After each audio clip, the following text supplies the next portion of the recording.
tụi bây chỉ sừng cung bài ná rồi chấm ra đo cầm rát ná còn nơi tái tờ ca thôn thiênមនុស្សជាកតាសំខាន់ជាក់ស្ដែង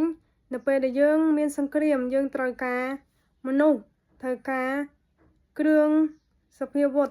យើងត្រូវការថវិកាយើងត្រូវការជួយគ្នាអញ្ចឹងក្នុងនាមយើងជាសិស្សទាំងអស់គ្នានេះសិស្សដែលចូលចិត្តលេង TikTok ថតរាំច្រៀងឬក៏ផលិតមាតិកាដែលអត់ល្អប៉ះពាល់ដល់សុជីវធម៌សិលធម៌ក្នុងការរស់នៅក៏ដូចជាសិស្សនេះតែយើងគួរកែប្រែអាការរាំច្រៀងអត់ប្រយោជន៍នឹងមកធ្វើជាវីដេអូល្អៗឬក៏យើងអាចជួយប្រទេសយើងបានអត់នៅពេលដែលមានសង្គ្រាមនេះយើងជួយប្រទេសយើងត្រូវខិតខំសិក្សារៀនសូត្រពីពេលហ្នឹងទៅយើងមិនចាំបាច់ទៅជួយអីជាដុំកភួនមានលុយកាក់រាប់លានរាប់ម៉ឺនដុល្លារដូចគេបើយើងអត់មានលទ្ធភាពអត់មានសមត្ថភាពយើងធ្វើមិនខិតខំអភិវឌ្ឍខ្លួនយើងខិតខំប្រឹងប្រែងសិក្សារៀនសូត្រទៅកុំឲ្យពេលដែលមានបញ្ហាយើងនៅតែមានចិត្តសប្បាយរីករាយសោចក្អាកក្អាយ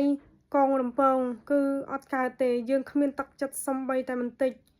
យើងត្រូវចេះឈឺចាប់ជាមួយនឹងអ្វីដែលយើងកំពុងតែទទួលបាននៅពេលនេះឈឺចាប់ដោយសារគេឈ្លានពានយើង